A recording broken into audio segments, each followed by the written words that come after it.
الرحمن الرحیم۔ السلام علیکم دوستو، امید ہے آپ سب ٹھیک ہوں گے۔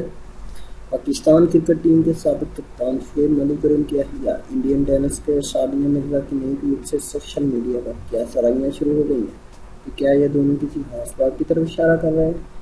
ایک ساتھی کے ٹویٹ پر الماری کا حقہ ہے جس کے پہلے خانے میں لٹکی ہوئی قمیض پر مرزا درج ہے، درمیانے خانے میں لٹکی ہوئی قمیض پر ایک نوزائیدہ بچے کا لباس ہے جس کے نیچے مرزا ملک درج ہے، اور آخری خانے میں لٹکی ہوئی قمیض پر ملک درج ہے۔ یہ دیکھ سکتے ہیں آپ، آپ کے سامنے ہے۔ واضح رہے کہ شعیب ملک اور ثانیہ مرزا کی اپریل 2010 میں شادی ہوئی تھی اور ان کی کوئی اولاد نہیں ہے۔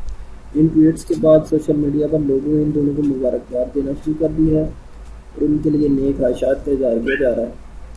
Pakistani fast bowler Wahab Riaz, batsman Fawad Alam, سابق کپتان اور کوچ وقار یونس کی اہلیہ فریال وقار، اداکارہ ماورا حسین اور دیگر نے بھی ان دونوں کو مبارکباد کی ٹویٹس کی ہیں۔